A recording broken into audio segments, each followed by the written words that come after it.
And welcome to the Movie Matter. I gotta cut that. That's got a long delay on it, so I gotta cut that. Watching you go. I'm waiting for it. There it is. Welcome to the Movie Madhouse. I'm Rob. I'm James. I'm Jason. And our special guest. Jeff. There he is, down there. Hey. It's our Brady Bunch moment. How are you tonight? Doing good. There we go. I like the thumbs up on a video. See, even though we're doing video, it's still an audio podcast, so speaking helps. Just I have to use my voice. That thing with the words and the stuff. The words and the stuff. Exactly. Okay. Especially since you today. didn't tell me this before you brought me on the podcast. See, Surprise! This was loaded. We're doing our top 10 stoner films with Jeff from Fighting Grace. Thanks for joining us, buddy. No, it's is it funny to say it's a pleasure? Well, honestly, no, it's cool. It's cool. It's awesome it's to always a talk pleasure to about be. something like this. I've pretty much only the movies that I watch anymore, right? Well, now we're going to find out the top 10. Yes, Nope. yes, absolutely. We start with our guest. What's your number 10, buddy? Starting with me, okay. I'm gonna hit off with a classic. Good old Cheech and Chong's Up in Smoke. Of course, they had many movies, but I feel like Up in Smoke's the quintessential Cheech and Chong movie. And it was really a big family affair. It had Tommy's wife, both of his daughters in there, and tons of other talented people. And some of the funniest scenes in film history, in my opinion. Absolutely. That's my number 1. Really? Oh. Yeah. You hit my number 1. I love the van made of weed. Yeah. And how it actually catches on fire at the end, and it smokes out that entire concert. And the cop following him.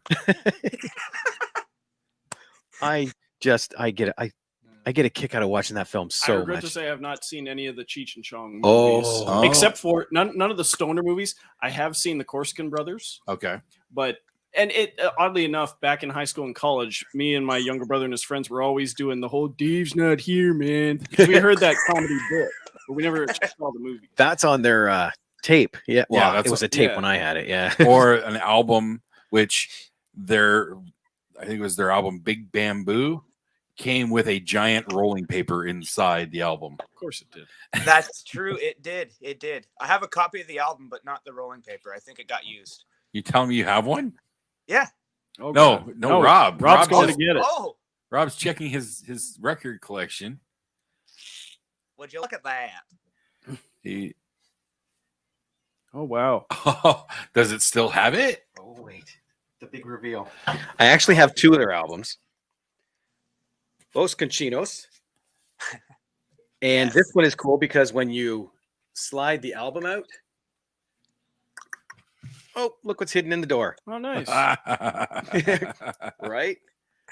And I'm going to set these over here. There it is. And there it still is. has Wow. wow, that's My awesome. heart just skipped a little stoner beat there. Which has their picture on it. Yeah, I've kept good care of this bad boy. That's fantastic. That That's is fantastic. awesome, dude. Now Yeah, Up in Smoke. You know, I kind of grew up on the albums, and then I watched the movies. Up in Smoke was always my favorite go-to of them. Next movie was okay. Corsican Brothers I only watched once. Yeah, I've only I seen haven't that even one. watched that one yet. It's not. Oh, there we go. Just shake the table. It's not a Cheech and Chong movie in that vein. Yeah, Right. no, yeah, it's them, but it's them doing something different. Exactly. So Exactly. Well, we skipped Jason. James, what's your number 10? My number 10 is from 1998. It is Half Baked. I have that on mine as well somewhere. Jim Brewer, Dave Chappelle. it's my number 7. I'm thinking there'll be a bit of overlap. There's gonna be a lot of overlap here. The story of how that movie came to be just cracks me up. I forget what the fella's name who wrote it is, but he spoke about it at the Mark Twain presentation for Dave Chappelle when he won the Mark Twain Award. But Dave called him up, said, "Hey, if Universal calls you, tell them that we're writing a weed movie." And he goes, "What weed movie?" Dave says, "Don't worry about it." Neil Brennan, the guy he worked with on Chappelle. Neil Brennan, yes. Oh, nice. And then the rest was history, I suppose. Now, apparently, they weren't too happy with how it turned out. Especially when they parody the Jerry Maguire scene. Leave out. I go to two key moments: the police horse that gets stoned. or I might have even killed him. Actually, no, it died. That's right, it died. Harlan Williams went to the store to get something, and he comes out with his arms full of stuff, and then a horse ends up eating his stash or something, and the horse dies, and he gets he's going to jail for killing a cop. Yeah, that's the whole plot line of the movie. First night in jail, and he's talking to himself in the mirror. And then there's Bob Saget's cameo, which he references in his first stand-up, because whoever it is stands up to say, "Yeah, I smoke weed," and Saget stands up and says, "Weed's not a drug. I used to suck dick for coke." And there's a guy in the back who goes, "I seen him." I have to say, I haven't seen Half Baked. It is your quintessential stoner flick. Like, it doesn't get any more stoner than that. Before we got on the air, these guys just got here, and I said this was really tough for me because I now realized how many stoner films I haven't seen. I've seen the trailers and I've seen the posters, but I've never actually watched them. It is kind of a niche market. I I enjoy the ones I did watch. I just never got to watch the rest. For me, it was hard to really decide a lot of them because I didn't know whether I wanted to go with like plot lines that were about stoners or movies that were enjoyable to you when you're in that state of mind. Okay, yep. Or just in general, great movies that combined all the elements. So I kind of got a mix. See, Half Baked also holds a special place in my heart because when I started, because I've only actually been smoking regularly for not quite 2 years. It'll be 2 years come February, I think. And that very first night, I had gotten my hands on some Girl Scout cookie because my boy Kevin would talk about Girl Scout cookie and whatnot. So I wanted to experience it, and I had it. And this is on Facebook. I had pictures. I had like all sorts of snacks laid out and everything. And yep, I did my own joints using the raw cones and everything, and I put on Half Baked. I don't remember watching the movie, but I know I put it on. You should have tweeted like Kevin did, like Half Baked through a green prism. I wasn't prepared for that, but I have something in the works. Nice. We had a rehearsal that night, Jason, and you told me about it before it happened because you were really excited, and I don't know who was more excited, you or me. Because another one had joined the flock. So, okay, I'm going to confess here too. I've never smoked anything. In my entire life, I've had 2 puffs off a cigarette. You're a square, man. Right? The first, I took a puff off a cigarette. I hacked up a lung, and of course, I got to take a second one just to be sure. And I hacked up the other one. And since then, I've never smoked anything. I almost smoked a joint. You almost? What the hell? Well, they were passing around what I thought was a cigarette, but it had gone out. So I never actually smoked it. So okay. But not for lack of trying, from the sound of it. And then there's me. I'm the youngest one here. I feel like I might have been smoking for the longest.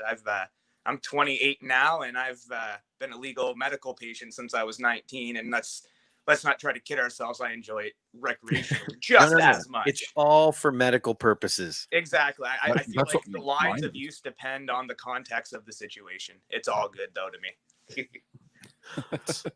No, see, so many people I know, and that's the one thing I've always said too. Like with marijuana and stuff, it's natural. I have no problem with it. I think it should have been legalized so long ago. Mm-hmm. I just myself, I can't smoke in my lungs. Makes me insane. And that's fair. That's fair. Shoot, Kevin still coughs up a lung when he does his wake and bake show. So Greg says, James, what did I just walk into? Hope everyone is doing great. Yes, we are, Greg. Thank you. And we're doing our top 10 stoner films. My number 10, I think this is probably the oldest film on this list. 1967. Reefer Madness? No, The Trip. Oh. The Trip. I've never heard of that one. Oh, yes, it's got Peter Fonda, Bruce Dern, Dennis Hopper. Wow. It's about a director. His wife leaves him. So he says, that's it. And he dives into the culture and he starts experimenting with everything. Huh.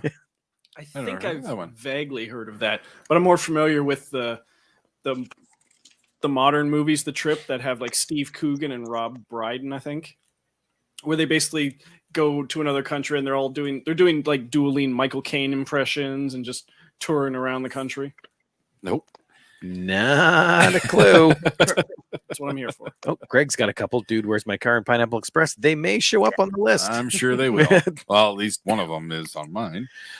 Well, Jeff, number 9. Number 9. Okay, this one hasn't been mentioned yet, and I am kind of excited this one because I promised a fella from out in British Columbia I would give a quick 2-sentence rant for him.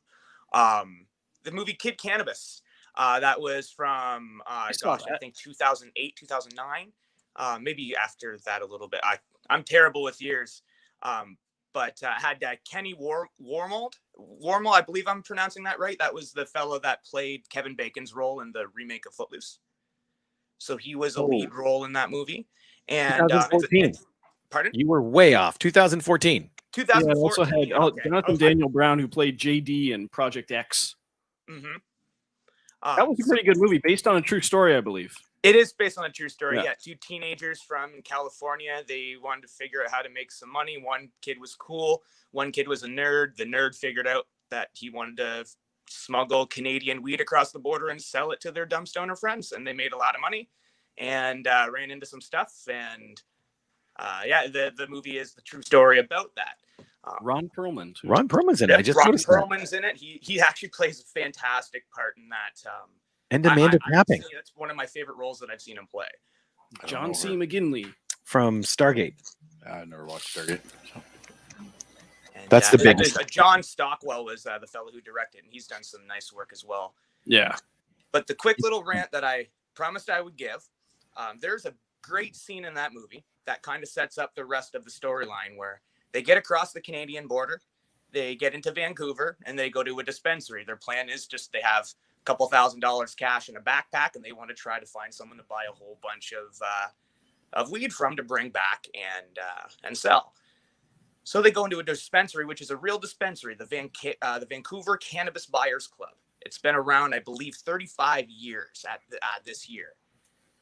They had a great scene at the desk with one of the founders of the club, and he still participates in running it. His name's Ted Smith.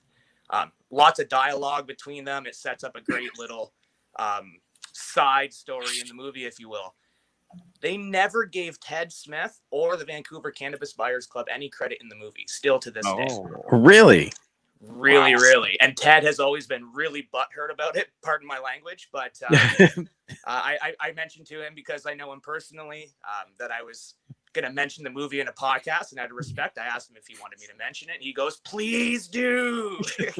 So Ted Smith from Vancouver and the Vancouver Cannabis Buyers Club.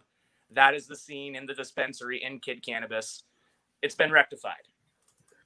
See, go ahead. I find it adorable that he said butt hurt and excuse my language. Did you not hear what I meant? I swear all the time, dude. He said, "I suck dick for coke." Like, and that's pain. Okay. That's you get me on the right rant. There's gonna be F-bombs. So yeah, I think you're good. All right. But yeah, Kid Cannabis is my number 9. Great movie. Highly recommend it. Pun intended. Nice. All right. Highly. I like that. Jason, number 9. My number 9 from 2004. Harold and Kumar Go to White Castle. That is my number 3. And my number 5. That is a fun ride. It's insane. Anthony Anderson. Come on, Pookie, let's bring this motherfucker down. Neil Patrick Harris steals the show, though. NPH. Oh, yes. NPH steals the show. It just, yeah. Because this is before he came out. So, to see all that from him, and then a few years later, he comes out of the closet. It just, man, that guy can act. I think that was the perfect contrast for him to kind of like make everybody gloss over the like whatever shock value it might have been, which it shouldn't be anyways. But just go, wait, you played that role?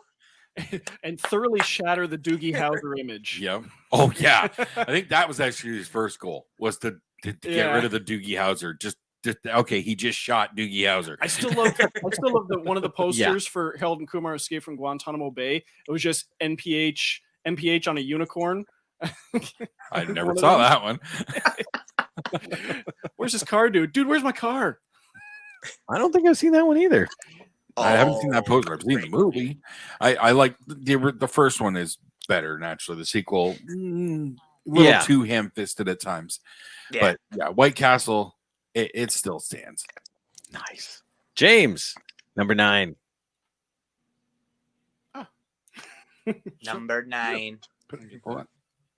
There we go. There he is on a unicorn. And if you can't read the white letters at the top, it's what would MPH do? Oh, it's too bright. We're getting it's too much glare. What would MPH do? It was awesome. My number 9, which is going to be higher on everyone else's list, but it's still in the top 10, is Dazed and Confused from 1993. Number 4. My number 1. It has to be on the list. It just wasn't as high. That's fair. Unintended. That's your number 1? But that is my number 1. Yes. 1993. Okay, and Jason, you said that was your number. That's my number 4. That was my first Richard Linklater film. Same here. Technically it was my first Ben Affleck film, but that was before I knew who he was. So when I went back and rewatched it for the second time, it's like, Jesus, Ben Affleck in like a long-haired wig and stuff. He looks so weird. And that was the first role for Matthew McConaughey. Yes. Which wasn't even supposed to be a role, really. He was supposed to have like 3 lines. One scene, 3 lines, and it just got expanded. He just recently was on that Hot Ones. I have it saved. I haven't watched it yet. Yeah, but he mentions that he tells that story. Nice. And, he was originally just had 3 lines. And he based his character off of his older brother. So his older brother is 6 years older than him. So when Matthew remembers being 11 and looking at his 17-year-old brother and thinking that he's just the coolest fucker around, so he gets and plays this role, and he essentially based it off of what his 11-year-old view of his brother was. Yeah, and I read in the trivia that despite the fact that he's playing the graduate who keeps coming back to hang out with the high school kids, he was younger than most of the high school kids in the movie. See that. Yes. I can see that. Happens a lot. This is one of the ones I have not seen. Are you kidding me? I'm not kidding. Oh, goodness. I want to kick you out of your own house. How have you not seen Dazed and Confused, dude? Pure skill. It's one of those things. Every time I see it, it's like, oh, that's cool. Oh, wait, look over here. So, wow. I know I need to watch it. You need to give it a good honest watch. Oh, damn it. So many classic lines come from that movie too. Like, of course, McConaughey's are all classic. All right. Be cooler if you did, everything like that. But there's so many good ones through that movie. Now I'm drawing a blank on the one I was. It was the girlfriend, and she was drunk after. Okay, I remember now. It was the scene with Anthony Rapp when he's the one who dated the freshman that was coming in, right? They had the little fling going on, and I think it was Darla, the character's name. She came up. She's the head of the cheerleaders, and she's kind of air raid freshman, and the freshman doesn't. So she gets all pissed off, like she's gonna fight, and then it's just. I've seen this happen in people that I know at parties, and it's just the funniest thing in that drunken state of mind where you're angry about something, and then instantly the switch flicks and you just forget about it, and she turns around, walks away, and just goes, "Lick me, all of you." Parker Posey. Parker Oh, I love Posey. her. Yes. That's Parker Posey. Yeah, I have not seen any role from her that I have not loved. Every single time I have seen Parker Posey, I have loved what she gave us. Like, yes. But that whole cast in Dazed and Confused is phenomenal. Like they perfectly cast that film. Oh, big time. There's no one person that truly stands above everyone else outside of maybe McConaughey. There's arguments to be made there, but it's just so well balanced in how well everybody portrayed their roles so perfectly. I agree, but there is one thing I've always had in my head, one little change that I would have made in a fantasy land. And this isn't to do with any bit of the actress's performance. Mila Jovovich was the the kind of spaced out stoner girl that did the painting. I don't even think she has a single line in the film, does she? Pardon? Does she even have a single line? Yeah, she sings. She's playing fingerstyle guitar, and she sings a couple lines. Okay, yeah, that's the only thing you hear from her, though. Right. But I've always thought that would have been a hilarious little cameo for Fairuza Balk. I think that would have been fantastic, just because she has that essence that belongs in that type of movie. Yeah, interesting. Okay, I can't argue that logic. Yeah, I know Fairuza Balk. I love the character. I love her as a character actor. Yeah, I agree with you on that one. Awesome. Yeah, I gotta watch a movie. Yes, you do. Yeah. Son of a gun. What's your number 9, Rob? My number 9, and again, this just shows the lack of what I was able to watch before. But I went with 2001 Super Troopers. That was on my honorable mentions. I had to fight myself to take it off, but great movie. It was close. I didn't include it only because, to me, the weed aspect wasn't big enough for me to. It's not a huge plot point, right? And you're going to see that, I think, 2 more times on my list. The second Super Trooper is much more prevalent. Oh yes, but again, I didn't want to include it just because it wasn't strong enough for my tastes. Fair enough. In this category.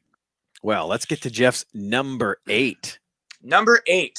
Okay, I went with a little bit of a change, and this is the only one of this style, like documentary style, that I put in here, because there's tons of documentaries on it, and I don't know if they really belong in a stoner movie list. Look at you bringing culture to us, right? Pardon? Look at you bringing culture to us. I'm trying. I'm doing my best. So what I have on my number 8 is 2007's The Union. It was featured on Netflix for a long time. That's why a lot of me and my buddies would cheat and get our American Netflix, because they didn't have it on Canada, but they had it on the United States Netflix, even though it was a Canadian documentary. So it's called The Union, The Business Behind Getting High. And it's a really in-depth look into the underground business of growing cannabis and producing it. And The Union is actually a name that was come up for all the businesses on the West Coast in British Columbia that aren't necessarily involved with the cannabis industry, the illicit cannabis industry in any way. But prior to legalization, it's this union of businesses, be it restaurants or HVAC shops, or it could go on and on, that would support the movement and help these growers and producers who were doing it for the right reasons anyways. The union is the name of sort of the protection of that industry within West Coast culture. And the documentary really kind of got that look inside that nobody's gotten before, into trimming, into like the people that actually do it, realizing that they're not gangsters and whatnot. They're mom and pops, 60-year-old grandmas, 45-year-old man with wife and his family. And it really adds a human element to the industry. And they actually ended up having a sequel to the documentary, which was really big in forwarding the legislation in Canada when we legalized it. So The Union, The Business Behind Getting High, that is my number 8. Again, recommended. Okay. The rest of our list suck now compared to that. No kidding. Now, is this the same union that Jay and Silent Bob are members of? Yes. So they were actually in the documentary. There's lots of celebrities in the documentary. Richard Branson, Joe Rogan. I could go on and list names. I'm talking but Jay and Silent Bob Strike Back. They have their union cards, Jersey Local 407 or something. I just wondered. Yes, it's the same union. is. Okay, you got it. Casey Morgan was in the union in L.A. Oh, that's right. Okay, I know the scene you're talking about now. That's hilarious. Yeah, great documentary. Definitely recommend watching it if you want a little bit of a cerebral weed experience, if you will. Lovely. Very cool. All right, Jason, let's bring us down. Yeah. Let's, yeah. Back to where we belong. 1995, Friday. Ah, yes. You know, you can't. I nearly had Next Friday on my list because that's my favorite of that trilogy. I only ever saw the original. I never watched any of the sequels. Tip your mic up a little bit. Certainly. But it's Friday. It launched Ice Cube's film career. You know, Chris Tucker was gold, and it's just silly. And their goal to make that film was to show a different side of hood life. Mm-hmm. You know, because up till that point, it was always just about gang wars and all that kind of stuff and all the violence. Even though they do have some of it in their film, it really showed the more regular side, like the normal life. Okay. A little bit more. That was their main goal with doing it. A realistic take on the comedy, yeah, or a comedic take on the reality. Excuse me. Yeah, and they coined two phrases in pop culture. One I wasn't aware of until recently, and that was the "Bye Felicia." Is that where that came from? That's where it came from. I didn't even. Oh, I thought I am totally out of the loop. I thought that came from the NWA movie. NWA movie. Oh, well, Straight Outta Compton. Well, But it that's probably far after, did. so that must It have was just probably been a in there nod to it. because in that film he was writing Friday. Right. So it probably was referenced. And the Chris Tucker, you got knocked the fuck out. Yeah. I love Chris Yes. Tucker. He hasn't done a whole lot. Like, No. Chris Tucker's kind of disappeared a little bit. But when he pops up, it's kind of gold. Oh yeah. Silver Linings Playbook. Oh, yeah. Great role. Yes. All right. So next is James, I guess. Ooh, number 8. This was one of the more recent Jonathan Levine films, the guy who did 50-50 and Warm Bodies and stuff. This was from 2015. This was The Night Before. Oh, I've never seen that. Seth Rogen. Okay. JGL. Anthony Mackie. They all friends get together to go a massive drug-filled night on the town around Christmas. So funny. Yeah. That one gets pretty insane. And the song that got me into Kanye West's Runaway, just because they start playing it on the giant keyboard in the toy shop. Oh, amazing. Oh, I'm gonna have to look that one up. I guess it's a topical the time of year. Probably a good movie. Yeah. You look so like This is the biggest list of movies I have not watched. Like literally every list, there's one or two I haven't seen. I'm at 9 and we're only at number 8. Well, poop. I have seen the poster for Night Before. You know, I want to see it. you've heard of these films. I've heard of them. Okay, my number 8, 1982. Fast Times at Ridgemount High. Fantastic. I See the classics I've seen. and I Let's considered put quotes up here. Classic. Right? I considered it. It's a But good again, movie. not It is strong enough. It not is a good movie. Oh, Jeff left us. He's scared. Oh, Right? no. What the fuck? No, I finally watched wait, it I when I see was him. looking at Rogers. I'd always heard about like, it, and I just watched it, and I Oh, was sorry. My apologies. I thought the power cut out in the whole house. It was just that room. Oh, You heard my confusion. Yep. My apologies, folks. I thought something happened to your screen, but then I could say, well, no, I saw him there for a second. Yeah. He's All playing right, in the I'm dark. recloning. Sorry, as you were. I'll relocate. No, it's okay. The discussion here wasn't that good anyway. oh, Ooh. No. Number 7, Jeff. What do you got? Number 7, awesome. I just left my my list upstairs in the dark room. Number 7, if I recall. Oh, I do remember. It was Method Man and Redman's How High. Ah, there we go. Yes, that was pretty fun. So I kind of, with How High and Half Baked, I kind of associate them both as a package deal. Everybody does. Yeah. So sorry, I just kind of popping into the room there. All right. So yeah, one of the ones that was a sleeper hit, I believe. It was. There's a lot of good actors in it too. That surprised me when I went and looked back at the cast. Jeffrey Jones, Fred Willard, Hector Elizondo, Mike Epps, absolutely. Day from next Friday. Yeah. So yeah, and that was a 2001. So yeah, I guess going on 19, 20 years old now. Yeah. I that's one that I have not seen. I've always heard a lot about it. It's a lot of references. It's worth a watch. If nothing else, Mike Epps' pimp roll, where every time he's about to slap someone, he tosses baby powder on his hand and. All right. Oh, I like that. There's another great scene too with Method Man and Redman. Their characters in the movie. They're both stoners going back to college. They pull up in the parking lot. They're both going to get high before they go into class. I can't relate to this at all. I just went back to school this year. But I digress. They pull up beside each other. One dude's got like these crumbs of weed, but he's got wraps. He's got papers. And Method Man, he's looking. He's got this big sack of weed, and his last paper was all crumpled up, and his and it flew out the window or something. So they're freaking out. They look at each other. They make eye contact. Redman goes, got blunt. Method Man goes, got weed. Favorite scene in the movie. Just classic.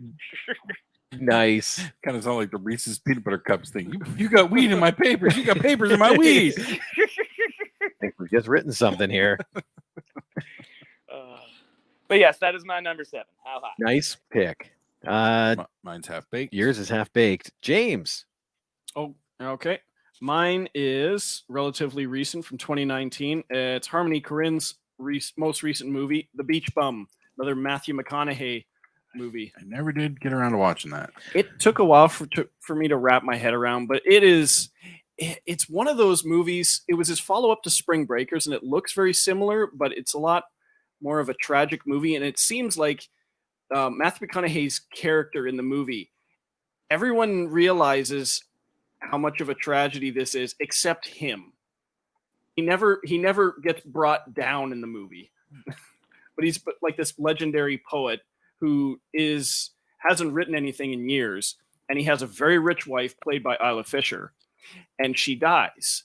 And in order for him to inherit all her fortune, he has to finish his work of poetry, art, or whatever. Okay. But he's a massive slacker and a massive stoner. Well, that'll slow you down. Okay. I got to watch that one. I got to watch that one. If for no other reason than Isla Fisher's in it. Oh, yes. Well, yeah.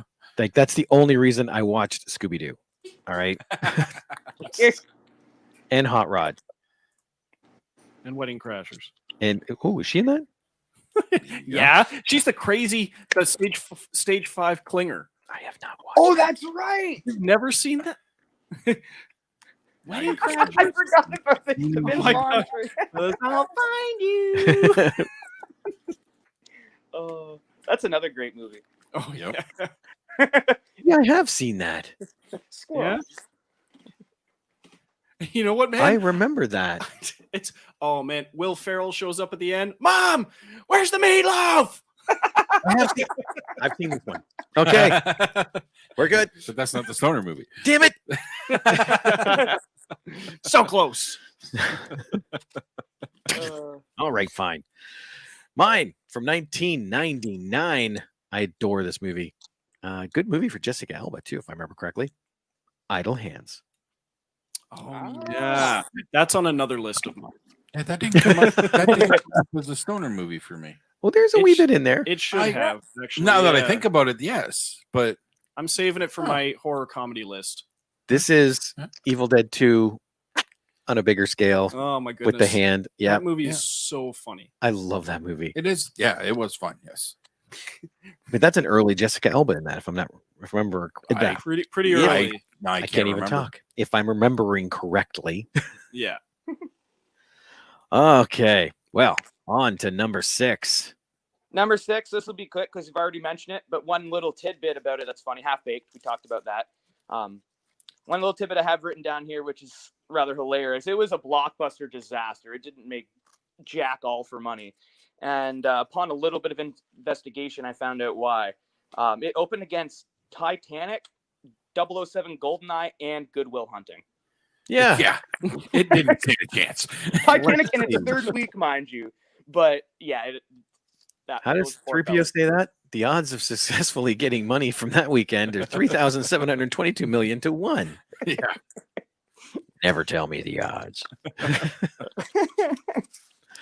It was about as likely as Dave Chappelle winning a Mark Twain award, but hey. It could happen. Ish. It happened. It happened. And I love Dave Chappelle. Chappelle won the Mark Twain award. He talked about it earlier. What? I wasn't paying attention. The guy who made Half Baked talked about it when giving him his Mark Twain award. Yes, we did talk about that, but that's okay. Okay. You sure you're not stoned? I'm wondering. Look at him. Okay, he just turned the camera away. There was a reflection of him. Yes, there is. Yes. There is a weird I've been reflection. trying to balance that out. I was hoping nobody noticed. This is we're great for this episode.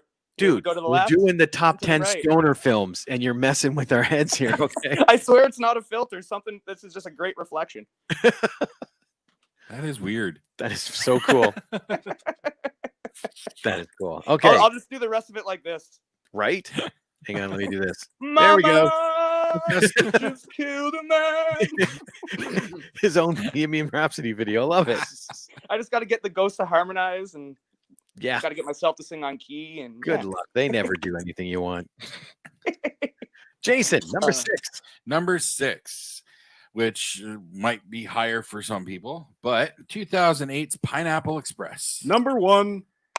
I'm not surprised, but I enjoyed it. It is a lot of fun. It's got a couple, like the whole Daewoo thing. The one guy's car is a Daewoo. Oh yeah. And Danny McBride just gets so messed up in that film.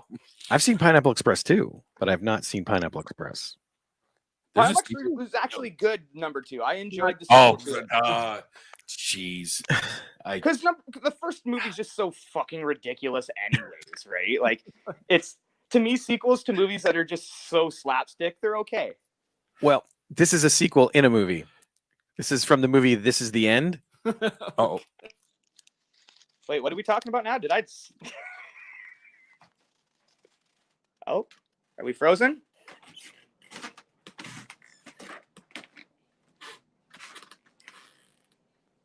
Oh, we're frozen. Oh, no. Oh, no. Uh-oh.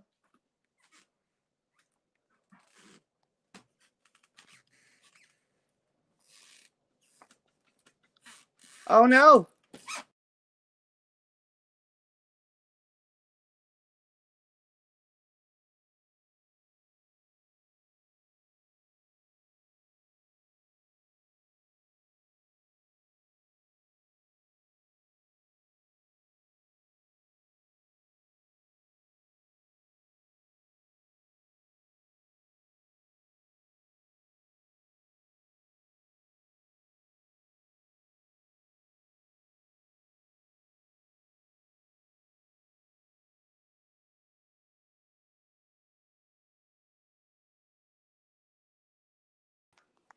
Still there. Oh, there we go. We had some kind of weird connection. We just there we go. I hear you guys again. We'll be able to hear Jason until his computer comes back up. Okay. I'll just talk really loud. I gave him the one confirmation that he could not see or hear or acknowledge. I can hear you. Okay. I give you a thumbs up, buddy. says 100%. It should restart in a second. Yeah. Okay. In that case, we'll jump to James. Number 6. Number 6. My number 6 is from 2011. I don't expect it on anyone else's list. It's a Duplass Brothers movie, starring Jason Segel and Ed Helms and Judy Greer and Susan Sarandon, Radon Chong. There's a bunch of people in this movie. It's called Jeff Who Lives at Home. Yep, I know this movie very well. Stoner slacker lives in his parents' basement.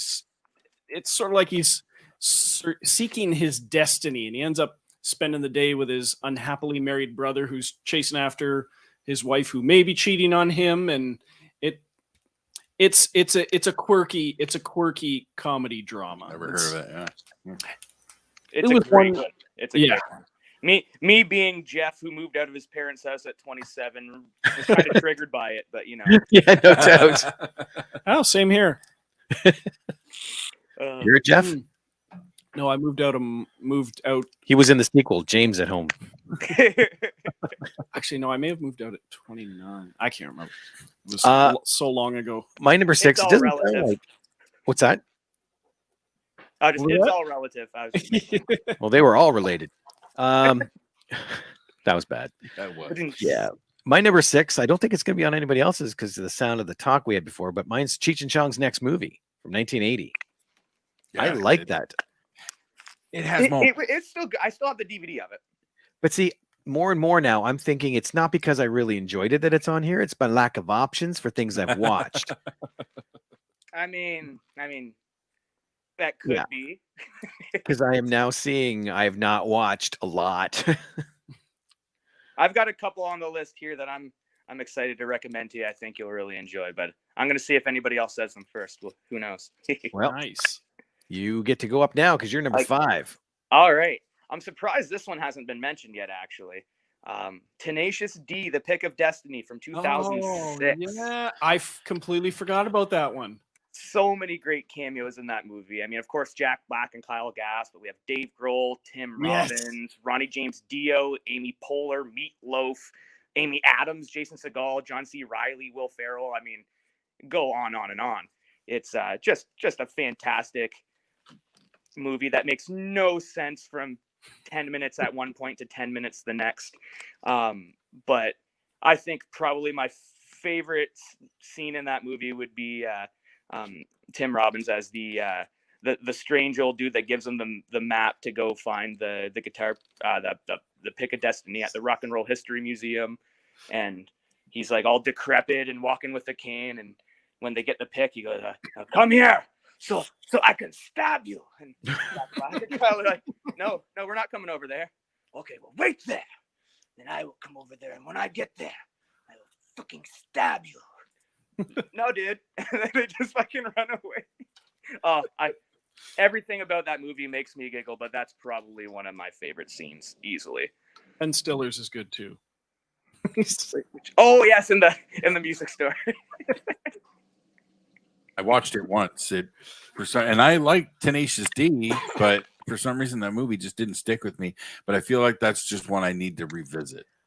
I think so. I think now that you're 2 years into your exploration into the cannabis world, give this one another go, Jason. All right.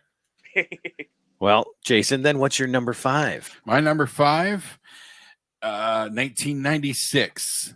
Pauly Shore and Stephen Baldwin in Biodome. Oh, I forgot about that one. Narrowly missed my list. I forgot about that one too. I've seen that one. Viva Los Biodome. I know it's cheesy and not great, but I watched the hell out of that movie back in the day. And do you remember what they called weed in the movie?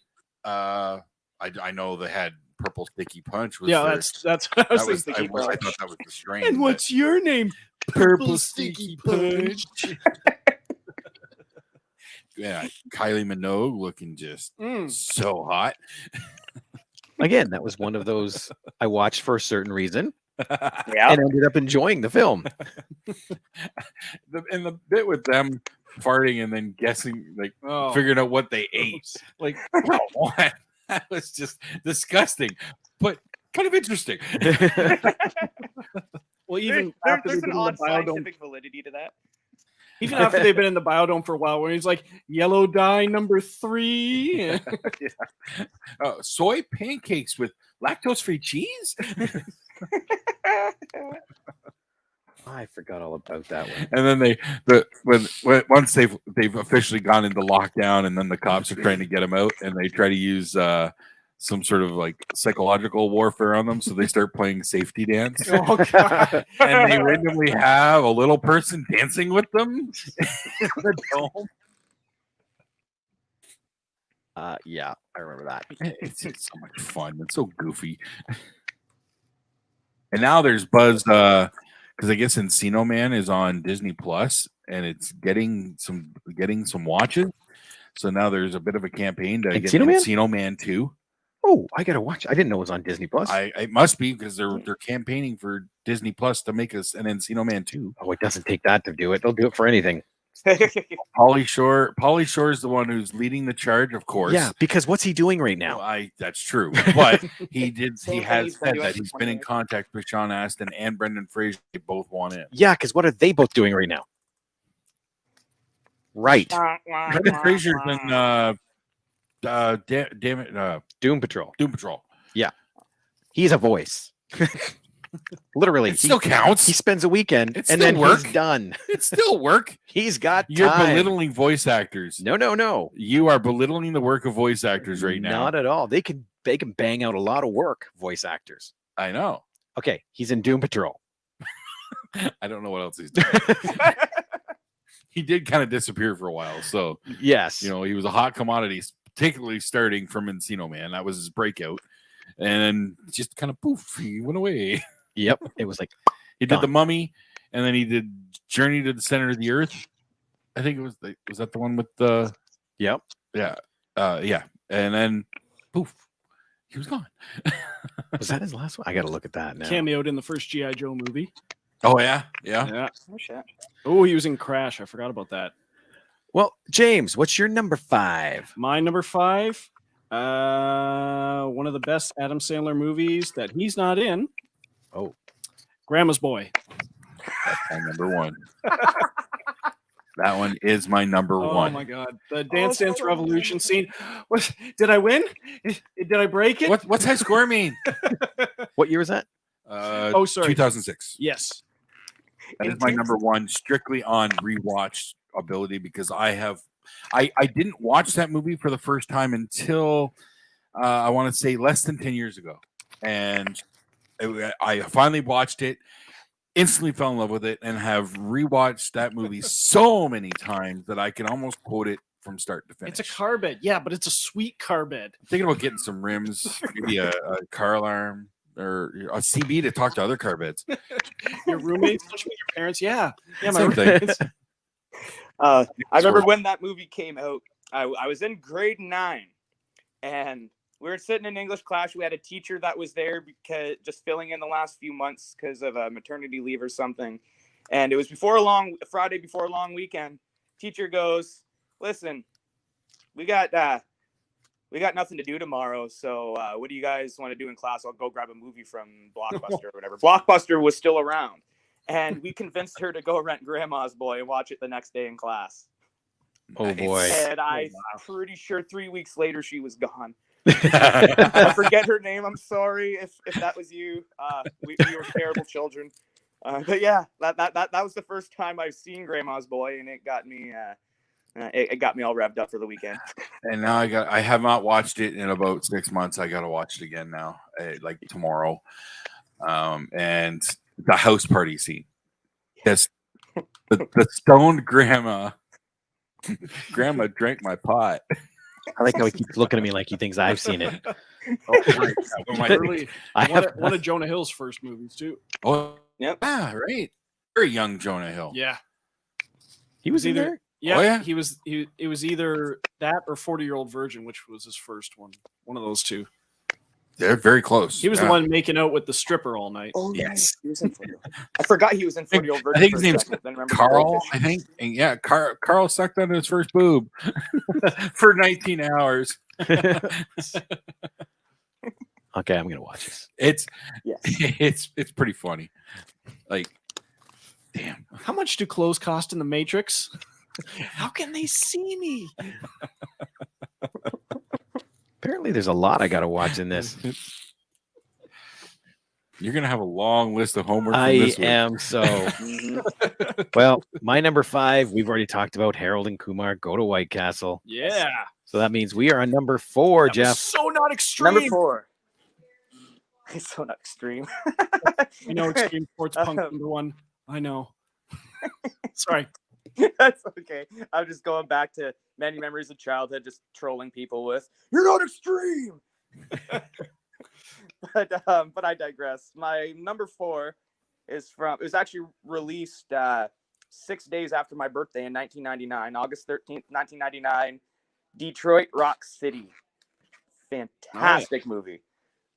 I remember watching it that year when it came out, and it's been a staple of mine ever since. Just a fantastic rock and roll movie, little bit of a stoner movie, all around fun. Yeah, it was good. It's another one that I watched. I enjoyed it, but it just didn't hook me. It didn't draw me back in. Yeah. So this is another one to revisit then within these 2 years, Jason. I promise you. I'll add it to the list, but I make no promises for that one. Okay. My list is long, by the way. The scene with getting the priests all screwed up on mushrooms with the pizza delivery, that's what gets me every time. I do like the line where there's some scenario and they're just like, "That's how most horror movies start." Dude, that's how most porno movies start. Oh, yes. Well, so many great scenes from that movie. And they pulled over the side of the highway and they throw the piece of pizza out the window, hits Buddy's windshield. Disco guy all like buff, and they just kick him in the nuts and handcuff him to the side rails and like paint kiss makeup on them before they leave. What else would you do, right? Yeah, that's the only way. That's the only thing to do. They ruined the kiss tape. Look, I can look it up. That's procedure. Yeah. Leave the music alone, man. Screw with my car. Give me a bloody nose, whatever, but leave Kiss out of it, man. See, I remember I watched it because my buddy's brother was in it. Oh, really? Oh, yeah. So I had to watch it. Now, mind you, he's background. Okay. Right. Wait a minute. But do you remember Kelly and Marcel? No. Oh, okay. No, Marcel's brother. He was actually in I think the second row of all the concert scenes. So he can pick himself out quite a few times in that concert. Here's my head. Here's my arm. I had a moment at a concert where the drummer threw the stick, and I love how it goes all slow motion. You see all the hands go up in the air, and then the stick just lands in his hand. And he's like, "Yeah!" That happened to me in Chatham, except it was a Headley concert. Oh, I thought you were gonna say Fighting Grace. No, that'd be cool. Actually, the other night at practice, Jay Bateman, our drummer, he was drumming along, and drumstick flew out of his hand. It landed at my feet. I just grabbed it, tossed it back to him. He caught it and kept drumming. And oh wow! I wish it would have happened at a show. It'll never happen that good again. But see, now you got something to incorporate. We're gonna try. You better believe we're gonna try. Okay, Jason, we know yours is Dazed and Confused. Mm-hmm. James, what's yours? Mine's from 2015. It was the guy who directed Project X. It was his follow-up, American Ultra. Oh, I've never seen that. I love that movie. I love Max Landis' stuff. Is it Max Landis? Yeah. Yeah, I love his stuff. The fact that movie is connected to Seven Psychopaths and Mr. Right. Oh man, and the Max Landis was on one podcast a few years ago, and his plan for the sequel that never materialized was amazing. Yeah. Yeah. But American Ultras is a pretty crazy flick. I just didn't include it in here because the action I forget that they're stoners at the beginning. Like, yeah, it's basically a stoner born identity. Yeah. Oh. Okay, yeah, I'm definitely checking that out. Jesse Eisenberg and Chris Stewart. Topher Grace as the asshole CIA head. Yep. Oh God, he killed him with a spoon. Wait, have I seen that? Because as soon as you said Topher Grace as like this, okay, maybe I'm gonna have to check it out. If you haven't, get back to you guys. If you haven't, you should watch American Ultras and then follow it up with a movie called Mr. Right, starring Sam Rockwell and Anna Kendrick. Oh, Mr. Right. So anything with Anna Kendrick's great. Well, her and Sam Rockwell are gold together, and it's in the same universe because they reference the Ultras program. They are connected. Okay. What was the other movie you connected to it? I think Seven Psychopaths is considered in that universe as well. That's another Sam Rockwell one. Sam. Oh man, that movie's off the wall. Yeah. But it's Sam Rockwell, like he crushes though. I'm not a drunk. I just like drinking. Yeah, American Ultras, I need to revisit. It's been a while, and it came out of nowhere. Yeah. And Jesse Eisenberg, of all people, can be a badass. What? Oh yeah. It's Lex Luthor, dude. Shut up. Whose side are you on, man? I'm on my own side. I'm just here to stir the pot. You're trying to be Switzerland? You're trying to be right in the middle? Switzerland. Aren't they always just in the middle? They don't pick a side? Yeah, that sounds like me. That sounds like me.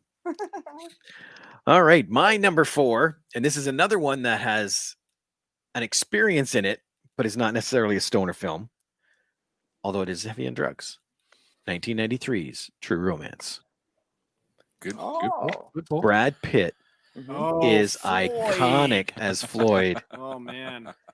Did you read the letter? Well, I read the first page, but Floyd smoked the second half. That movie is just amazing. And him giving directions to the mafia. Oh yeah. You go down the road for a while, and then you turn left. It's just brilliant. It is a great movie. I just, again, didn't include it because it didn't quite fit my criteria. It's more about coke than it is marijuana. Oh, yeah. That's true. Stoner films have all kinds of drugs. Let's be real. Exactly. Sure. Yeah. Number 3, Jeff. Number 3.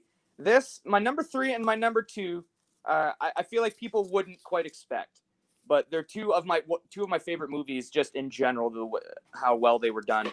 So number 3 is from 2010, directed by Tim Blake Nelson.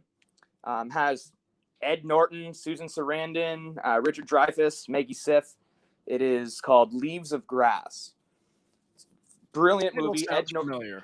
Ed Norton plays 2 roles in the movie, actually. He plays himself and a twin brother. So there's essentially stuck-up brother who is sort of a square, hadn't smoked since back when they were teenagers and everything, meets up with his stoner pot farmer twin brother, who convinces him to come back and help him grow and sell weed, to kind of help find himself, if you will, but doesn't tell him that he's actually trying to take down this big drug overlord. And it just turns into this crazy dramatic movie that's centered around pot growing. But like Ed Norton's in it, like I said, Susan Sarandon, Richard Dreyfuss, Maggie Siff. Ed Norton's, he's hilarious just in general, but the way that he plays the twin roles, like it's been done a lot in the past, and you get those stereotypical like split right down the middle with the guy right here and the one right here. They do it very obvious in the beginning of the movie where they show Ed Norton as both characters, and they make it like right in your face, like, okay guys, get a look, it's the same dude, get over it and watch our movie.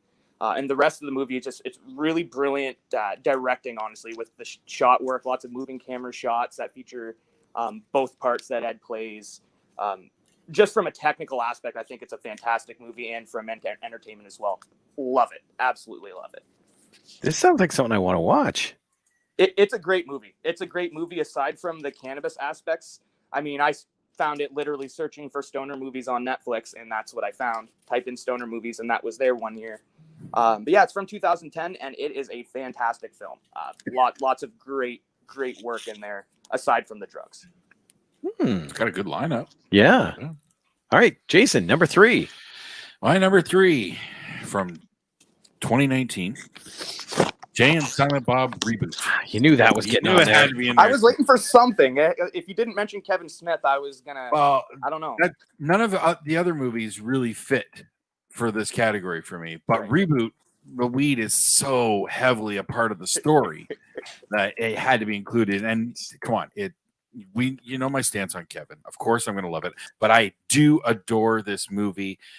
It's a Kevin Smith fan film made by the biggest Kevin Smith fan, Kevin Smith himself.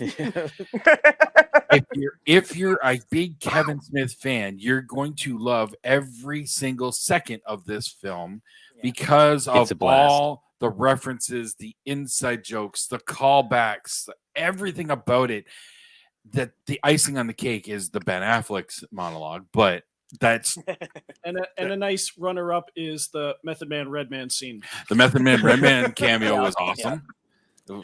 And Banky, the whole movie's great. Yes, and and the weed that they talk about in there, their weed really exists. We just can't get it in Canada. Damn it! See, I like the Jericho cameo. I've had it. You've had it?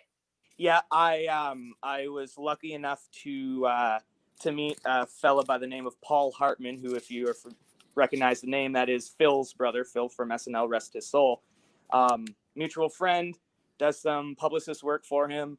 Got to meet him, talk with him. Lots of crazy stories there that I won't mention on air just out of respect. But knew a lot of celebrities through a very specific reason back in Hollywood in the 70s and 80s. But yeah, no, long story short, he had some with him, and I got to try it. Nice. Which one? Pardon? Which one of the three? He had all three. Oh, really? Yeah, he had all three. Plus, he had really what I remember mostly smoking that night, as far as what I remember tasting and experiencing. He had a lot of hash plant because that is the strain that was specialized in the 70s and 80s in the Hollywood scene, if you will. And essentially, the joke was if Paul had a bad crop that year, then all the movies would suck. Well, see, now we know they're crap. Yeah, so because he's telling us everything he remembers. Right. It can't have been that good. Right? I refuse to believe that. That's all I'm going to say.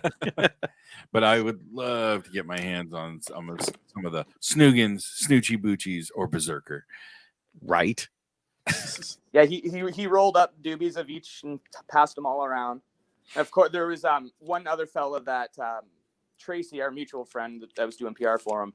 She was representing another fella that was a huge Kevin Smith fan like yourself, and so he was just kind of going off about it. Well, it's my goal. Someday it will be mine. It's good to have a goal, buddy. Good to have a goal. Now, James, we know yours is Harold and Kumar Go to White Castle. Yes, sir. Mine from 1998, which better be your number 2. Better be my number 2. The Big Lebowski. Almost made the list. It's on my honorable mentions. I have failed. I have failed this podcast today by not including Big Lebowski. God damn it. He's having existential crisis right now. Dude, if you failed the podcast for that, what have I done for not watching 90% of these films? No, we haven't said my number 2. My number 2 just changed. My number 2 just changed because we have not spoken it yet. That's fair.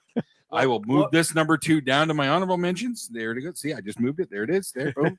Okay. That will be my number 2. So what was your number 2 then? If are you sticking to this? I'm sticking to this. Then what was your number 2? Ted. Oh, I considered both of those, but they really only focus on coming up with the cool names. But I like how much they used the "Can someone please help me get home?" You know what? I'm gonna adjust my list just to screw up all your work. Take out Friday, put Ted there. I can do it. Okay. So Ted is my number 8. Okay. Because a stoner teddy bear movie. What's not to love? Exactly. Gorilla Panic. They're coming, and this is permanent. Yeah. All right, then. Number 2, Jeff. Number 2. So this is like the other one that's not too well known, but again, some fantastic acting work. And really, it's, for me, it represents a lot. It's kind of like the Union when we talked about it diving into the like the real side of the cannabis industry, aside from like the gangs and all that illicit stuff, like the mom and pops who do their thing. This movie kind of centers around that. So it's a movie take really on what the Union talked about a lot, but about an individual family more so than being about the industry. This actually stars Fairuza Balk. And a fella named Jeremy Strong. Jeremy Strong plays a character that is a med school.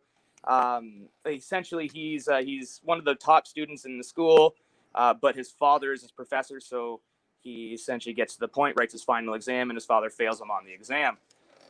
So he goes through this big thing because all this money wasted, time wasted, school. Goes out to the bar, meets this girl at the bar, Fairuza Balk. She gets him all drunk and high, and because he just has a blowout night. And when he wakes up, he's 5 hours away in Humboldt County, California, at this family's pot growing farm, where there's mom and pop and the 10-year-old daughters on there rolling joints for the grandparents in the morning. And there's the fields out in the back that grandpa takes her to go tend to. And it's just this whole story about this really square dude getting immersed into this whole scene, and then kind of seeing where it goes from there with the legal trouble surrounding growing pot anywhere in North America, even with it legal in Canada. You can kind of see where the story might tip off here, there, and everywhere. But another great movie, Fairuza Balk. Anything she's in, I love. So yeah, this was from 2008, directed by Darren Grofsky and Danny A. Jacobs. Now, what would it be called? Because that's the only thing you haven't told us. Yeah, I said that. Humboldt County, it's called. Oh, okay. Yeah, it's called Humboldt County. The way you said it, it just sounded like you're still telling the story. Yeah. We didn't catch that was the title. I have not heard of that one. But yeah, Humboldt County from 2008. Great movie. Great movie. I want to see that. Because I'm like you. I'm a fan of Fairuza Balk. Yes. Anything she's in, she's great. And this is a role where she really gets to explore not the eccentric character actor side of her thing. She really gets to rein it in a little bit. Still plays a little bit of an out there character, but very much humanized in a lot of ways. Just it's brilliantly written. I would love to just read a copy of the script front and back, but no, her role in that is a little bit different from what she usually plays. Really allows her to kind of flex her range. I haven't seen her in anything for a while. I know they just did a remake of The Craft. Yeah, and I don't know, does she play a cameo at all or anything? Like she's credited as the same character. Oh, so it's not a remake? Is it a sequel? I haven't watched. Huh. I was wondering if any of the original cast. But I looked through and it said Nancy Downs for Craft Legacy. Maybe flashbacks or something, but maybe I will watch it. I wasn't going to watch it, but maybe I will now. Okay, well, Jason, we now know your number 2. The dude abides. James. My number 2 is from 2008. It's another Jonathan Levine film. It was his second film. This is called The Whackness. Never heard of that. Never pulled the trigger on that one. It is really good. It takes place in the early 90s. He's basically dealing pot in New York in the summertime, but he's using one of those Dickie D ice cream carts. Mm-hmm. And coincidentally enough, you've got another cameo by Method Man, but not Red Man. But he's basically, and one of his customers is Ben Kingsley, who's a therapist, who's married to Famke Janssen and their daughter Olivia Thirlby, and he ends up dating the stepdaughter of Ben Kingsley. And it's one of those coming of age summer of love kind of movies, which just revolves around him dealing pot around everything. But it's just sounds like a summer of love to me. It's just a great, charming movie. It's been on my radar, particularly because of Ben Kingsley, but I've just never pulled the trigger on it. I would highly recommend it. That's almost like a dare. Almost. Highly recommend. It's not a good, honest recommend. Yeah. Don't egg him on, right? Don't lead the witness. I don't know what you're talking about. My computer's all wacky right now. I'm trying to post stuff and it's not letting me. Well, my number 2, which is technically the last unknown film, because every single one of our number 1s is known. Mm-hmm. Jeff, Dazed and Confused, Jason, Grandma's Boy, Jason, Grandma's Boy, James, Pineapple Express, and me, Cheech and Chong, Up in Smoke. Nice. Well, mine is the one where you get to watch Pineapple Express 2. This is the end. Sure. The opening montage where they have Jay and Jay's, and then Backstreet playing with that super fast montage. I love that film. It is fun. I just didn't. Again, it didn't fit my bill as a stoner flick, but I do love that movie, particularly the Channing Tatum cameo. Like and Emma Watson. Hermione came in. Oh yeah. Hermione came in, took all her shit. Yeah. There are so many great cameos in there. Rihanna, Michael Cera. The whole stuff with Michael Cera's was my favorite. That whole bit about Rihanna allowed him to actually smack her ass, but she had to smack him back for real. And I don't know how many takes they did, but every time he did it, she would hit harder. Man, that would have been so much fun So on that worth set. it. Well, if nothing else, and Michael Cera's had a great career, and I'm sure there's going to be more to come. But for nothing else, he gets to say that he smacked Rihanna's ass in that movie. Mhm. Like that's a badge of honor right there. That is true. That is very true. Well, there we go. That is our top 10 list. I just want to throw a couple quick honorable mentions. Fire away. Knocked Up, 2007. Yeah. Seth Rogen, that whole house that he lived with all his friends. Yeah. But the scene that stood out is when he goes back there. This is after he had moved out, and he goes back there, and I can't remember who it. I think it's Jonah Hill that opens the door, and his eyes are all like red. He's got pink eye because I think Baruchel had farted on his pillow, and then so almost the whole house had pink eye. And Martin Starr pops his head up and he goes, "Oh, you got pink eye too?" He goes, "No, I'm just really stoned." Oh, yes. Yeah. I remember that scene. Yes. A movie that my daughter harped on me to watch. It didn't quite make the list, but Puff Puff Pass, which stars Danny Masterson. Terry Crews is in it. It's about two stoners that all they want to do is watch Shawshank Redemption. It's on a 24-hour marathon on a channel, and they get kicked out of their apartment, or they have no power, whatever. For whatever reason, they can't watch it at home. So the shenanigans ensue, and at one point they try to go to rehab just because the rehab has cable, just so they could go watch Shawshank. I nearly put Fear and Loathing in Las Vegas on my list, but that's probably the smallest part of the movie. They do so many more drugs. Yeah, that and that's why I didn't quite fit it in there. But Fear and Loathing in Las Vegas deserves a nod as well. Yeah, yeah, it's on another level. It's like it's the pedestal. Like it's out there. I can't argue that one. I should have been on my list actually. One honorable mention I'd like to throw out there, because I almost cried having to take these two off my list, but it just what I had on there, had to take them out. Both. Wait a minute. You said one honorable mention. I said one and I lied. I actually. Oh, okay. I like that. That's good. This is stoner math. Okay. Jeff smokes a lot of weed. I can neither confirm or deny. But what Two images and speaking saying? double. Oh yes. South Park, Bigger, Longer, and Uncut, and Trailer Park Boys the movie. I mean, ridiculous, nonsensical, hilarious, and I mean, I think you can really only classify those as stoner movies. Definitely worth a mention. Even if it's not in there, that's the only way to watch them. Exactly. Yeah. Exactly. I mean, Okay. what are Trey Stone and Matt Parker, or Trey Parker and Matt Stone doing when they're writing these episodes and these movies? Yeah. Pretty much. or when they're going to the Academy Awards. Exactly.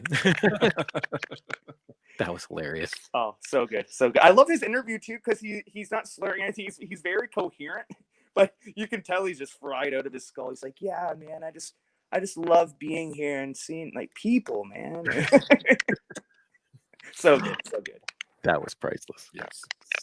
All right, Len. Thank you so much for being on the show. Oh no, it was awesome being here. This was fun. Yes. So I guess that's it for this week. Yep. Yes, sir. All right. For another week of the Movie Madhouse, I'm Rob. I'm James. I'm Jason. My name is Jeff. There we go. We'll see y'all later. Bye-bye. Tools. Wait.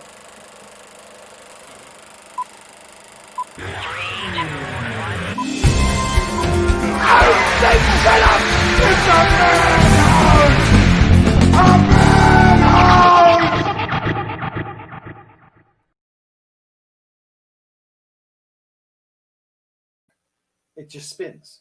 And I couldn't look up things on IMDb. And it's still telling I'm live.